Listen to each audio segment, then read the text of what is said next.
जैसे जैसे उत्तर प्रदेश चुनाव पास आते जा रहे हैं, वैसे सियासी गलियारों में हलचल बढ़ती जा रही है। इसी बीच हमने भाजपा के नेताओं से बातचीत कर यूपी में उनकी सरकार की उपलब्धियों के बारे में जानना चाहा। आइए सुनते हैं। पिछले 4.5 साल से यहाँ पर यूपी में लॉ एंड ऑर्डर के बारे में हम आपसे जानना चाहेंगे। देश के प्रशासनिक इतिहास और राजनीतिक इतिहास में योगी आदित्यनाथ का कार्यकाल स्वर्ण युग है। गुप्त काल जैसे भारत का स्वर्ण युग था, वैसे योगी युग जो है ये लॉ एंड ऑर्डर के मामले में स्वर्ण युग है। मैं बहुत आंकड़े नहीं बताता हूँ, लेकिन फिर भी डकैती में 70%, लूट में 50%, रोड होल्डअप में 80% और ये अपहरण में 50%। अगर लड़कियों के जाने वालों को 363-66 ना लिखा जाए और कुछ होता, क्योंकि वो एक जाती हैं अपने दूसरे कारणों से, फिर बयान भी जिसके खिलाफ FIR होती है 164 का देते, तो अपराध में इतना ज़्यादा गिरावट आई है। अपराध नहीं रोके जा सकते, अपराध मुक्त कोई सोसाइटी नहीं होती है। आप देख रहे होंगे कि चाणक्य के ज़माने में भी प्रहरी की, मृत्युदंड की और कारावास की, इन सब गुप्तचरों की, ये सब लॉ एंड ऑर्डर मेंटेन करने के लिए होते थे। लेकिन अखिलेश यादव जी की और मायावती जी की सरकारों की तुलना में अपराध बहुत कम है, इसीलिए हमको लाया गया है। और उनकी सरकार बैड गवर्नेंस थी। बच्चा जब तक स्कूल से घर नहीं आ जाता था, माँ दरवाजे पे खड़ी रहती थी कि कहीं बच्चे का अपहरण तो नहीं हो गया। दुकानदार अपने नियत समय से अगर थोड़ा भी लेट हो जाता था तो पत्नी को शंका होती थी, थैला तो नहीं छिन गया, गोली तो नहीं लग गई। रात में किसान लोग खेतों में पानी लगाना बंद कर दिए थे कि वहीं से अपहरण ना हो जाए। आगरा में जो चिकित्सक लोग अपने मरीजों से कहते हैं मॉर्निंग वॉक जरूर किया करो, उन चिकित्सकों की मॉर्निंग वॉक इसलिए बंद हो गई थी कि सबसे सॉफ्ट टारगेट चिकित्सक थे और भूरा यादव नाम का अपराधी उनका अपहरण किए भी हैं बहुत प्रतिष्ठित लोगों के, मैं नाम नहीं बताऊंगा, और लोगों ने मॉर्निंग वॉक बंद कर दी थी। तो आज हम इसमें बहुत कमी आई है, बल्कि मोदी योगी जी का कार्यकाल लॉ एंड ऑर्डर के हिसाब से बहुत अच्छा है। सर, भू माफिया के बारे में आप क्या कहेंगे? यहाँ के भू माफिया किस हद तक यहाँ पर कमी आई है? भू माफिया वाले केसों में ये हुआ है कि उनकी संपत्ति जब्त की गई है, रिकवरी उनसे हो रही है। और योगी जी ने दो बुलडोजर रखते हैं। एक बुलडोजर निर्माण के लिए, आपके national highway, NHAI, state highways, गांव की PMGSY की सड़कें, और दूसरा इस प्रकार से अपराधियों ने, जिन्होंने अलीगढ़ विकास प्राधिकरण की, गाजियाबाद विकास प्राधिकरण की, लखनऊ विकास प्राधिकरण की, आगरा विकास, माने डेवलपमेंट अथॉरिटीज की चिंता नहीं करते थे। बेनामी संपत्ति होती थी, बिना नक्शे के पास होती थी। योगी जी का दूसरा बुलडोजर है, उनके काम आ रहा है। योगी सरकार के लगभग 4.5 साल हो गए हैं और अब अगले साल विधानसभा चुनाव है। तो इस दौरान आप सभी जितने भी कार्यकर्ता हैं पूरे यूपी में, यहाँ पर बताया जा रहा है कि 4.5 साल में योगी सरकार की क्या उपलब्धियां रही। तो अगर हम आपसे ये पूछे कि क्या उपलब्धियां रही, तो आप क्या कहेंगे? डॉक्टर भीमराव अंबेडकर ने थॉट्स ऑफ अंबेडकर में कहा था, समाज के दलित, शोषित, वंचित, पीड़ित, उपेक्षित लोग हैं, तब तक इनका समाज में उत्थान नहीं होगा, तब तक समाज और देश का उत्थान नहीं हो सकता। हमारे भारतीय जनता पार्टी के आदर्श, जिनकी नीतियों पे जो बीजेपी चलती है, ऐसे पंडित दीनदयाल उपाध्याय, अंत्योदय योजना के अंतर्गत उन्होंने कहा, समाज के अंतिम पायदान पर बैठे हुए व्यक्ति जब तक वो समाज में बराबरी का दर्जा हासिल नहीं कर लेगा, शिक्षा में, चिकित्सा में, हर क्षेत्र में, तब तक इस समाज और देश का उत्थान नहीं हो सकता। इसलिए उसको बराबरी पे लाना अत्यंत आवश्यक है। और भारतीय जनता पार्टी की केंद्र प्रदेश की सरकार जो गरीबों के लिए कल्याणकारी योजना है, जैसे युवाओं के लिए, महिलाओं के लिए, बेरोजगारों के लिए, किसानों के लिए, सभी के लिए बहुत सारी योजना है। उन योजनाओं के माध्यम से गरीबों के जीवन के स्तर को उठाने का काम हमारी केंद्र की और प्रदेश की सरकार कर रही है। और एक बात और कहना चाहता हूँ, वो भी बहुत आवश्यक है, कि शिकागो के भाषण में स्वामी विवेकानंद जी ने कहा था, एक दिन अवश्य वो आएगा जब भारत विश्वगुरु बनेगा। तो मोदी जी के नेतृत्व में भारत बहुत शक्तिशाली बनता जा रहा है। दुनिया के ताकतवर देश अमेरिका, रूस, चीन, फ्रांस और ब्रिटेन, ये बहुत शक्तिशाली देश हैं। इन 5 देशों की नीति पूरे वर्ल्ड में लागू होती है। आज यही 5 देश मोदी जी की नीतियों को लागू करने पर विवश हैं और यही विश्वगुरु की ओर भारत अग्रसर हो रहा है। यही पर्याप्त उदाहरण है। ऐसे CAA हो, ट्रिपल तलाक हो, या कश्मीर में धारा 370 हो या राम जन्मभूमि का भव्य मंदिर हो, और ऐसे बड़े बड़े कानून काम किए हैं, तो ये सबरी चीजें देश को विकास की ओर अग्रसर हैं। ये तो मोदी सरकार ने किया है। अभी तक भारत विकासशील देश की दौड़ में था।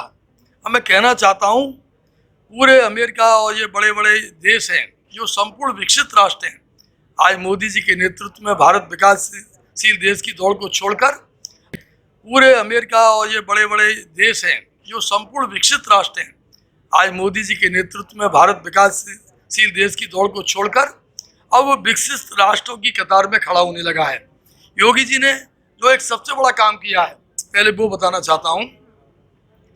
जितनी भी योजनाएं केंद्र से आई हैं प्रदेश की ओर, चाहे प्रधानमंत्री आवास हो, उज्ज्वला हो, शौचालय हो, सुकन्या धन योजना हो, जन धन योजना हो, मुद्रा लोन योजना हो, किसान क्रेडिट हो, फसल बीमा हो, अटल पेंशन हो, मेक इन इंडिया हो, डिजिटल इंडिया हो, स्टार्टअप इंडिया हो, ऐसी अनेक योजनाओं को उत्तर प्रदेश में सर्वाधिक और अच्छे ढंग से लागू किया गया है।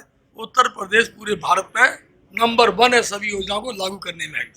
सबसे बड़ा काम लॉ एंड ऑर्डर का। उत्तर प्रदेश में जो कानून की धज्जियां उड़ी थी, सरेआम बलात्कार, अपहरण, लूट, कब्जा, जमीनों पर मर्डर, योगी के शासन में जितने भी क्रिमिनल हैं, गुंडे हैं, या तो जेल की शिक्षों में या दुनिया से ऊपर हैं। पूरे लॉ एंड ऑर्डर की व्यवस्था को, कानून की व्यवस्था को कंट्रोल में किया गया है, और जितने भी लोग जमीनों पर कब्जे करते थे सबको भूमाफिया घोषित करके जेल के शिक्षों में डाल दिया गया है। आज अंसारी जैसे लोग, आजम खान ऐसे लोग, मर्डरिस्ट और जमीनों पर कब्जा करने वाले लोग या बलात्कारी लोग, अब सबकी हालत पतली है।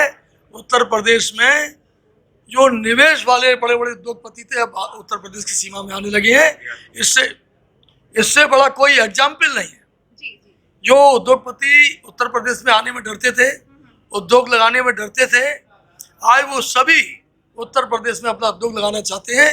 फिल्म सिटी तक उत्तर प्रदेश यूपी में आना चाहती है।